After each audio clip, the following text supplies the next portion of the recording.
உனக்காக யாருக்கும் தெரியாம இதை வாங்கிட்டு வந்திருக்கேன். கையை நீட்டு போட்டு விடுறேன். வலிக்குதுயா, வேண்டாம். வலிக்குது, விடுயா.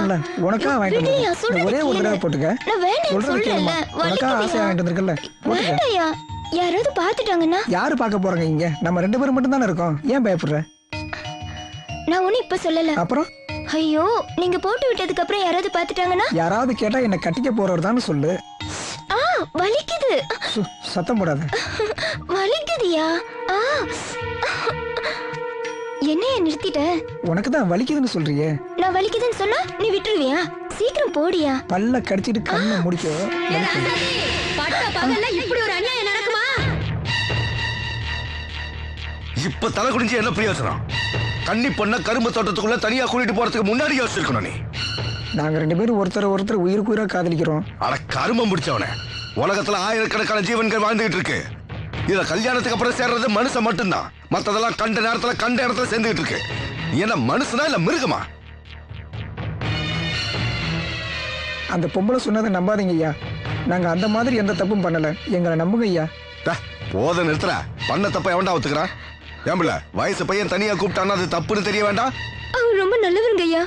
சுவையா சமைச்சு வச்சிருந்தாலும் நாய் நக்கிட்டு போச்சுன்னா மனுஷன் சாப்பிட மாட்டான். தூக்கி குப்பையில தான் போடணும். அது மாதிரிதான் சமைச்ச பொண்ணு வாழ்க்கையும். ஜாகிரதையா இல்ல குப்பை தான். யோ கணக்கு இந்தாங்க. நீ வேறயா? பொண்ணுங்க வயசுக்கு வந்துட்டா பெத்தவங்களுக்கு தூக்கம் கெட்டு போயிடும் சொல்லுவாங்க. ஏன் தெரியுமா? என்ன கேட்டா எனக்கு என்ன தெரியும்? கண்ணி கழியாம ஒருத்தன் கையில புடிச்சு கொடுக்கணுமேங்கிற கவலை தான். அதுக்குள்ள என்ன அவசரம் உங்க 2 பேருக்கும்? நாங்க அந்த மாதிரி எந்த தப்பு பண்ணலங்க ஐயா. ஆமாங்க, பொண்ணு அப்படிப்பட்ட பொண்ணு இல்ல, பையன் அப்படிப்பட்ட பையன் இல்ல. 2 பேருமே ரொம்ப நல்லவங்க தான். சரியா புரிஞ்சுக்காம இந்த அம்மா தான் தப்பா பரப்பி விட்டாங்க. உங்க குடும்பத்தை பத்தியா இந்த சமுதாயத்தை பத்தியா அக்கறைப்படாம 2 பேரும் திருட்டுத்தனமா சந்திச்சு பேசுறீங்களே, அதுக்கு மேலேயே போக மாட்டீங்கன்னு என்ன நிச்சயம்? உனக்கு பின்னாடி ஒரு தங்கச்சி இருக்கிறதையோ உனக்கு பின்னாடி ஒரு தம்பி இருக்கிறதையோ 2 பேருமே மறந்துட்டீங்களே. ஐயா சொல்றது சரிதானுங்க. இப்படியே எல்லாரும் நடந்துகிட்டா ஊர் என்னத்துக்கே ஆகும்? இளங்கோ, போய் ஒரு படி உப்பு எடுத்துட்டு வாப்பா.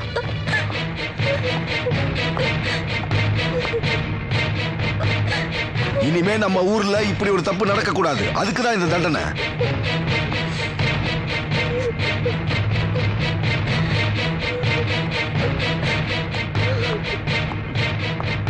அந்த 2 பேருக்கு முன்னாடி கொண்டு போய் கொட்டுப்பா.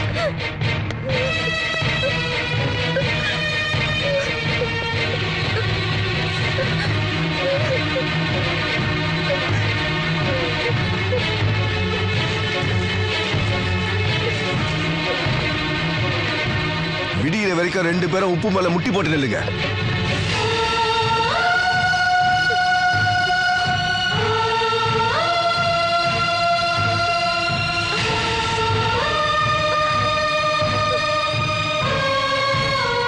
உங்களை பார்த்து மத்தவங்களுக்கு புத்தி வரட்டும்.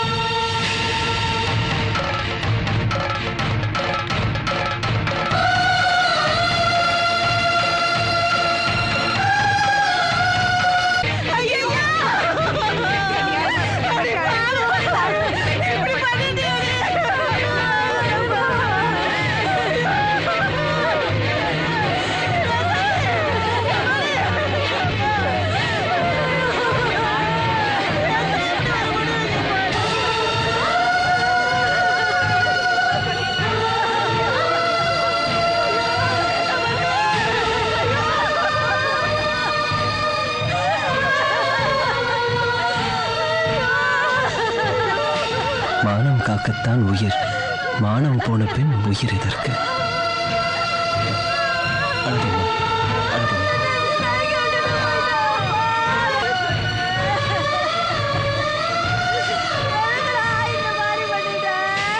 இனிமே இந்த ஊர்ல யாரும் தப்பு பண்ண மாட்டாங்கன்னு நினைச்சேன். ஆனா புத்தி கெட்ட ஜென்மங்க மருந்து குடிச்சு செத்து போயிடுச்சுங்க. இருந்த ஒத்த பிள்ளையும் இப்படி போயிட்டானே. நான் உயிரோட இருக்கிற வரைக்கும் உங்களுக்கு நான் இருக்கேன். எனக்கு அப்புறம் என் மகன் இளங்கோ இருக்கான். மனசை தேர்த்திக்கிட்டு ஆக வேண்டியதை பாருங்க.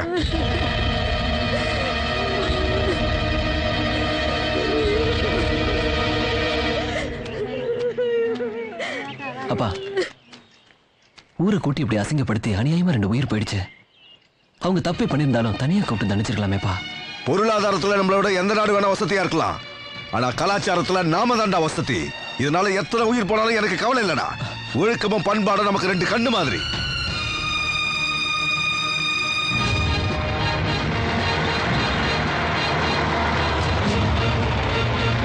சரியா படிக்கிறாங்களா இல்லையான்னு கவனிக்கிறது இல்லையாடா?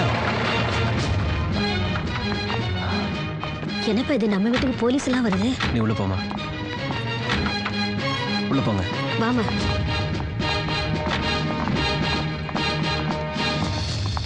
இங்க யார் சுந்தரவதனம்? அப்பா தான். என்ன விஷயம்? ஒரு முக்கியமான விஷயமா அவரை பார்க்கணும். அப்பா வெளியூர் போயிருக்காரு, வரதுக்கு 2 நாள் ஆகும். அவசரமா பார்த்தே ஆகணும்.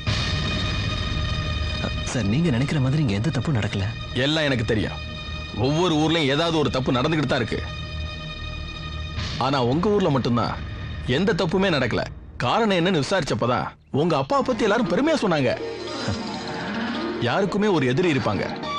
ஆனா ஊரே ஒட்டுமொத்தமா உங்க அப்பாவை நல்லவர்னு சொல்லும்போது கேட்கறதுக்கே ரொம்ப சந்தோஷமா இருக்கு. உங்க அப்பா இந்த கிராமத்துக்கு மட்டும் நல்லவர் இல்ல, அரசாங்கம், அதிகாரிங்க, பொதுமக்கள் எல்லாருக்கும் வழிகாட்டியா இருக்காரு. தனி மனித ஒழுக்கம் தாங்க நாட்டோட நிம்மதி. எந்த ஒரு மனுஷனுமே தப்பு செய்யாம இருந்துட்டா காவல்துறையே இல்லாத ஒரு சமுதாயத்தை உருவாக்க முடியும். கரெக்டா சொன்னீங்க. எப்பவுமே ஒரு நல்லவரை பாராட்டுறது மூலமா ஆயிரக்கணக்கான குற்றவாளிகளை திருத்த முடியும். அந்த அடிப்படையில தான் உங்க அப்பாவை நான் பாராட்டிட்டு போலான்னு வந்தேன். ரொம்ப நன்றி சார். ஐயோ, வந்தவங்களை நிக்க வச்சு பேசிட்டு இருக்கேன். உட்காருங்க. டேய், போய் காஃபி கொண்டாங்கடா. எனக்கு நேரம் இல்ல. அப்பா இருக்கும்போது இன்னொரு நாளைக்கு வரேன். வரட்டுமா? வாங்க.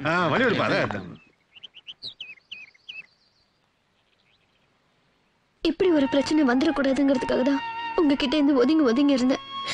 இப்ப நான் உங்களுக்குள்ளேயே கரைஞ்சு போயிட்டேன். இனிமே நம்ம என்ன பண்ண போறோம்? மரணத்தை யாராலையும் தடுக்க முடியுமா? அது மாதிரி தான் காதலும். வந்துட்ட காதல என்ன பண்ண முடியும்? எதையும் சந்திக்க தயாரா இருக்கணும். உங்க தோப்பனார் நினைச்சு உங்களுக்கு பயம் வரலையா? சிங்கத்துக்கு பயந்து எந்த விலங்குமே காட்டை விட்டு போயிடுறது இல்லையே. ஆனா நீங்க சிங்கத்தோட குகைக்குள்ள தானே இருந்துட்டு இருக்கேன். மழை பெய்யறப்ப எல்லாருமே கொடையை பிடிச்சிட்டு போறோம். யாராவது இடி தாங்கிய பிடிச்சிட்டு போறோமா? ஏன்னா நம்ம தலையில இடி விழாதுங்கிற நம்பிக்கை தான். ஒண்ணு மட்டும் நீ நல்லா புரிஞ்சுக்க. நான் உன்னை நேசிக்கிறதுக்கு காரணம் என்னோட சந்தோஷம் மட்டும் இல்ல, என் அளவுக்கு எவனாவது உன்னை நேசிக்க முடியுமானதா.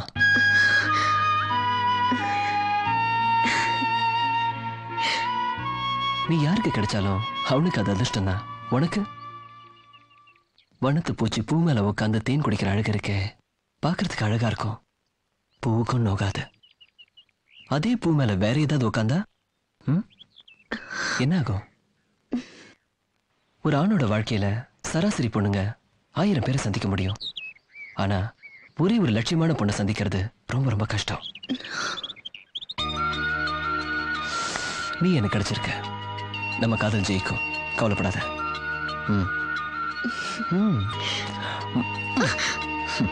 வா போலாம்.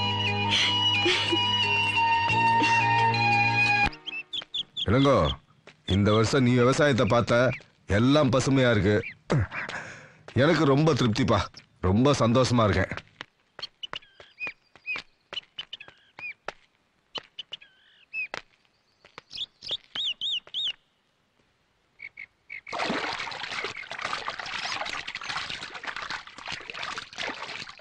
ஐயா, அங்க பாருங்க, பொம்பளை குளிக்கிறத வேடிக்கை பாக்குறானுங்க. அங்க பாருங்க தம்பி.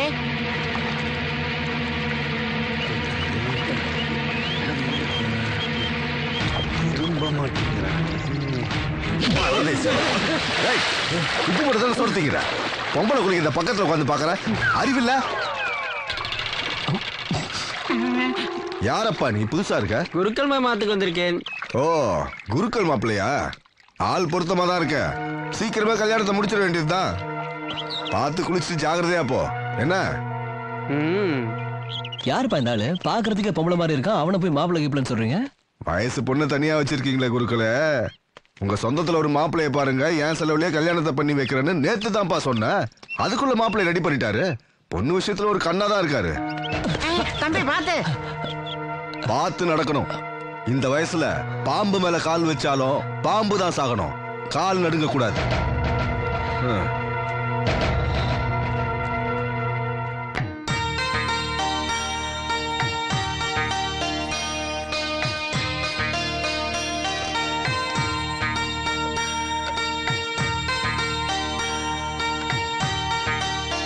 மாப்பிள்ளைக்கு போடுமா?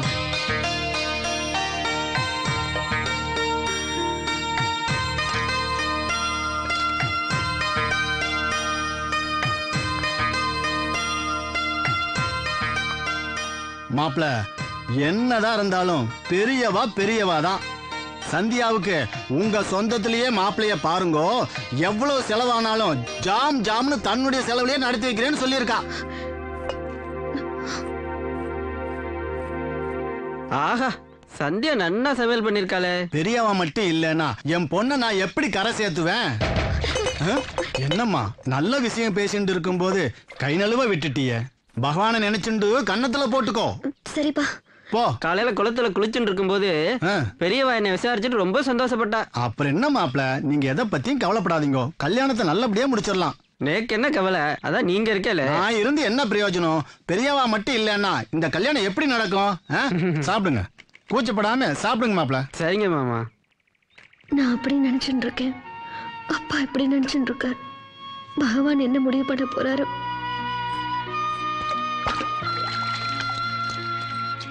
அப்பா, என் கல்யாண விஷயத்துல ரொம்ப அவசரப்பட்டுட்டேன்னு நினைக்கிறேன். நீ சந்தோஷப்படுவேன்னு நினைச்சேன், இப்படி வருத்தப்படுறியாம்மா? நான் கல்யாணம் ஆகி போயிட்டா நீங்க தனியாயிடுவேளேப்பா. நீ எங்கம்மா போக போற? எங்கூட தான் இருப்ப. புரியல? ஒத்த புள்ளைய வச்சிருக்கேல, ஆத்தோட மாப்பிள்ளைய பாருங்கன்னு பெரியவா சொன்னதுக்கு அப்புறம் தான் இந்த மாப்பிள்ளை ஏற்பாடு பண்ண. தோப்பனாரை எதிர்த்து பேசுறதா நினைக்காதே. இந்த மாப்பிள்ளை மேல எனக்கு இஷ்டம் இல்ல. ஆத்தோட இருக்கிறதுக்கு இதை விட நல்ல மாப்பிள்ளை கிடைக்க மாட்டாம்மா.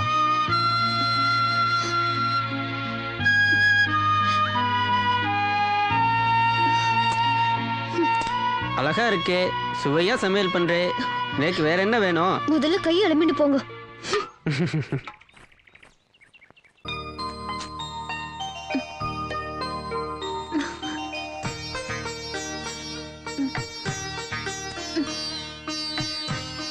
சந்தியா, சந்தியா, காதல விழுது. சொல்லுங்க. நீ ரொம்ப அழகா இருக்க.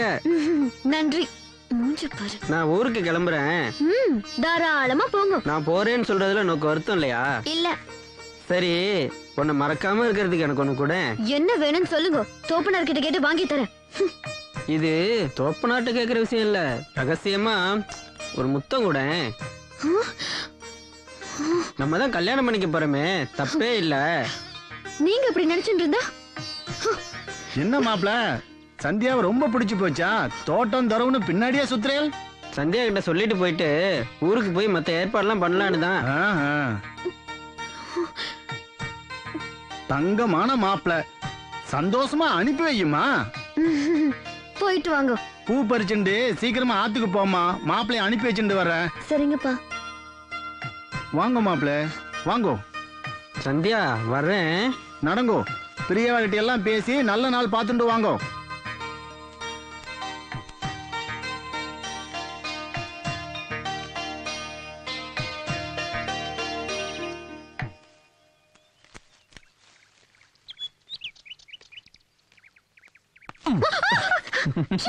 யாரு? ஆத்துக்காரனா? நன்னா பேஷா பஞ்சு முட்டாய் மாதிரி இருக்கா. நன்னா பொருத்தமா தான் இருக்கு. ரெண்டு பேரும் குடும்பம் நடத்துங்கோ, பேஷா இருக்கும். ஆமா, அவர் தான் என் ஆத்துக்காரர். உங்களை விட ரொம்ப நன்னா இருக்காருல்ல, அதான் எனக்கு அவரை ரொம்ப பிடிச்சிருக்கு. குத்துறா ஒரு குத்து.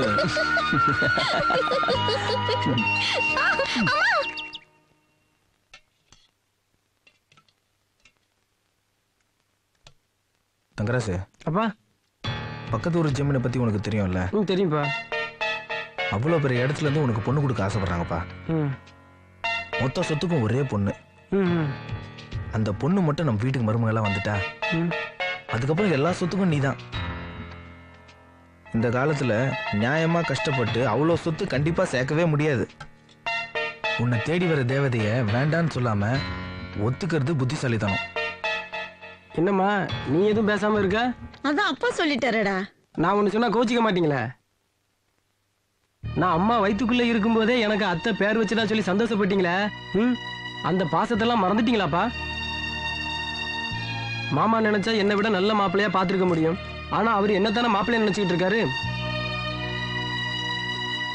அத்தை மாமா பாசத்துக்கு முன்னால ஜமீன் சொத்து என்ன பெருசாப்பா? பணக்காரனா வாழ்றதுக்கு தான்ப்பா பணம் வேணும். மனுஷனா வாழ்றதுக்கு பாசம் மட்டும் போதும்பா. இந்த காலத்து பசங்க வரதட்சணைக்கு ஆசைப்பட்டு தானே கல்யாணத்துக்கே ஒத்துக்கிறாங்க. ஆனா என் பையன் சொத்துக்கு ஆசைப்படுறானா இல்ல சொந்தத்தை மதிக்கிறானான்னு தெரிஞ்சுக்க தானே அந்த பொய்ய சொன்னேன். ஆமாப்பா, மாமா உன் மேல அளவுக்கு அதிகமா பாசம் வச்சிருக்காரு. அவர் மரியாதையை காப்பாத்துற தகுதி உனக்கு இருக்கான்னு தெரிஞ்சுக்க வேணாமா? அதுக்காகத்தான் அப்பா நானும் சேர்ந்து இப்படி ஒரு அப்பா, எல்லா பெத்தவங்க மாதிரியும் பிள்ளைங்க மேல கண்மூடித்தனமா நம்பிக்கை வைக்காம என் மனசுல என்ன இருக்குன்னு தெரிஞ்சுக்க ஆசைப்பட்டீங்களே, நான் தப்பா நினைக்கலப்பா. உங்களுக்கு திருப்தி தானே? நான் இப்பவே உங்க மாமா வீட்டுக்கு போய் உங்க கல்யாண விஷயமா பேசிட்டு வந்துடுறேன். சந்தோஷமா?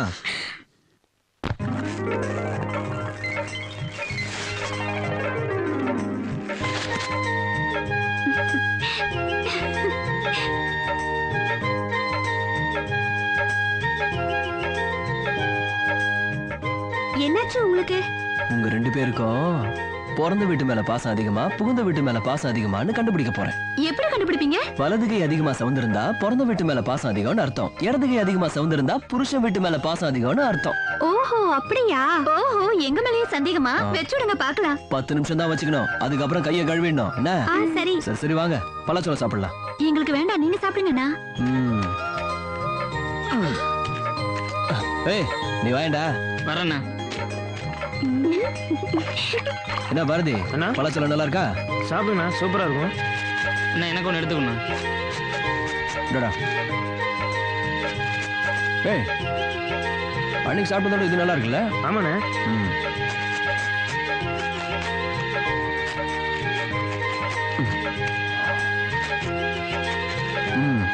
சாப்பிடுங்க. எப்படி இருக்கு? தேன் மாதிரி இருக்கு. நம்ம தோட்டத்து பழம் நல்லா இருக்குல்ல? என்னடா? ஆமாண்ணே, சூப்பரா பார்த்து சாப்பிடு, வயித்த வலிக்க போகுது. எனக்கா? சரி சரி, கையை கழுவுங்க. புகழாந்தி, போய் தண்ணி எடுத்துடா. சரிண்ணே.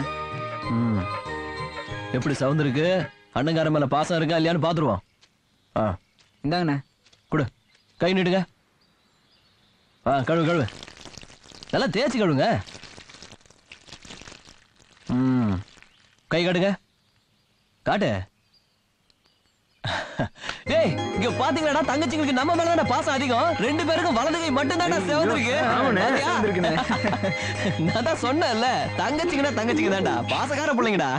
ஆமாண்ணே, 2 பேரும் நம்ம மேல ரொம்ப பாசமா இருக்காங்கண்ணே. நீங்க நல்லா ஏமாந்தீங்களா? வெச்சதுமே இடது கையை கழுவிட்டோமே. அட படுவா ராஸ்கோல், அப்படியா? பாத்தீங்களாடா, இங்க இருக்கிற வரைக்கும் தான் அண்ணன் தம்பிங்க எல்லாம் புருஷன் வீட்டுக்கு போனாங்க நம்மள மறந்துடுவாங்க. இவங்கள புடிடா புடிடா, 2 பேரும் புடிடா.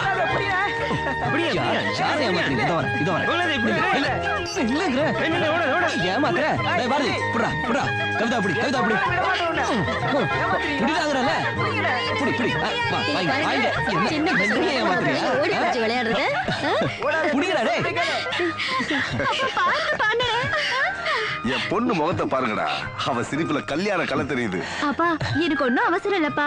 பெரிய நடக்கு முதல்ல முடிங்க. அண்ணிய கொஞ்ச நாள் அதிகாரம் பண்ணிட்டு அப்புறம் தான் போவேன்.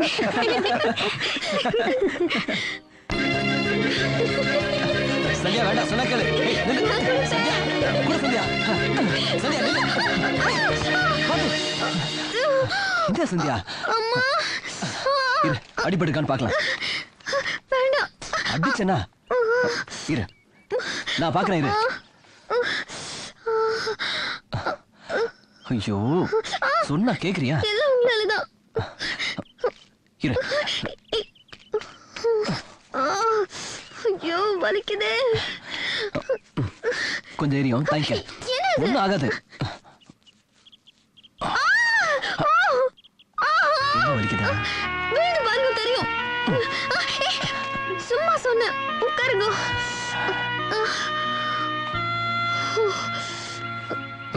இங்க பாரு, உனக்கு வலிக்காம இருக்கிறதுக்காக ஒரு விஷயம் சொல்லட்டுமா?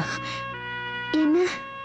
கல்யாணமான புதுசுல மாமியார் வீட்டுல மாப்பிள்ளைக்கு அடிக்கடி நாட்டுக்கோழி ஆக்கி போடுவாங்களே, ஏன் தெரியுமா? ஐயோ, அதப்ப என்னன்னு கேட்டா எனக்கு என்ன தெரியும்? வாழ்க்கையோட உச்சகட்ட ரகசியமே அதுக்குள்ளதான் அடங்கி இருக்கு. கேக்குறதுக்கு அருவருப்பா இருக்கு. இதுல என்ன பெரிய ரகசியம்? கல்யாணத்துக்கு முன்னாடி எல்லா அம்மாக்களும் தான் பொண்ணுக்கு அந்த 3 நாள் சரியா வருதான்னு கவனிப்பாங்க. 2 நாள் தள்ளி போனாலே பதட்டப்படுவாங்க. அதுக்கு அதுக்கும் என்ன சம்பந்தம் இருக்கு? அதே அம்மா தன் பொண்ணுக்கு கல்யாணம் முடிஞ்சதுக்கு அப்புறம் 2 வாரம் தள்ளி போனாலும் ரொம்ப சந்தோஷப்படுவாங்க. ஏன் தெரியுமா? இதே மாதிரி பையனும் பொண்ணும் விடிகிற வரைக்கும் வெக்கப்பட்டுக்கிட்டு இருந்தாங்கன்னா அவங்களுக்குள்ள என்ன நடக்கும்? போங்க, நீங்க ரொம்ப மோசம். நான் கிளம்புறேன். இதுக்கு மேலதான் முக்கியமான விஷயமே இருக்கு. அதை தெரிஞ்சுக்காம போனா எப்படி? உட்கார். இப்போ 2 பேரு கலந்துக்கிற போட்டியில ஒருத்தர் தோத்தாதான் இன்னொருத்தர் ஜெயிக்க முடியும். 2 பேரும் சமமா போயிட்டு இருந்தா யாரும் ஜெயிக்க முடியாதுல்ல. அந்த மாதிரிதான் முதலிர வரையில வெக்கமும் இருக்கும், ஆசையும் இருக்கும். 2 சமமா இருந்தா ஒண்ணுமே நடக்காதுல்ல. அதனால தான் கூச்சத்தை போக்கி ஆசையை தூண்டி விடுறதுக்கு நாட்டுக்கோழி அடிச்சு மாப்பிள்ளைக்கு